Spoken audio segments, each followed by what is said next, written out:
নমস্কার।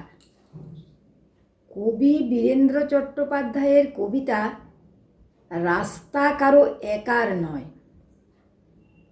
ধর্ম যখন বিজ্ঞানকে বলে রাস্তা ছাড়ো, বিজ্ঞান কি তখন রাস্তা ছেড়ে দেয়? পোপের ভয়ে দেশান্তরী হয়েছিলেন লিওনার্দো দা ভিঞ্চি। সারাদিন একটা অন্ধকার ঘরে পায়চারি করতেন গ্যালিলিও গ্যালিলি।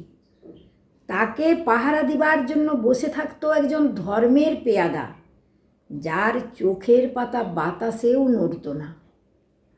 তখন কি বিজ্ঞান থেমেছিল?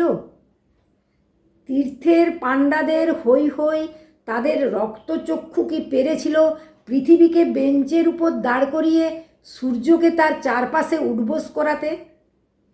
ধর্ম যতদিন দুঃখী মানুষকে বেঁচে থাকার সাহস দেয়, ততদিন রাস্তা নিয়ে কারোর সাথে কারোর ঝগড়া থাকে না। রাস্তা কারো একার নয়, বরং তাকেই একদিন রাস্তা ছাড়তে হয়, যার স্পর্ধা আকাশ ছুঁয়ে যায়।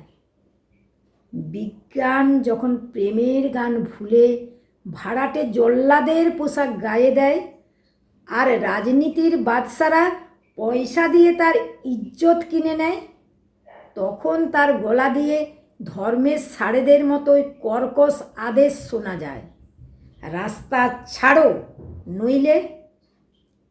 পৃথিবীর সাদা কালো হলুদ মানুষের গান, তাদের স্বপ্ন এক মুহূর্ত সেই চিৎকার শুনে থমকে তাকায়। তারপর যার যেদিকে রাস্তা, সেদিকে মুখ করেই সামনের দিকে, আরও সামনের দিকে এগিয়ে যায়। কেউ কাউকে রাস্তা ছেড়ে দেয় না। যতদিন পৃথিবীতে গান থাকে, গানের মানুষ থাকে, তাদের স্বপ্ন থাকে। ধন্যবাদ।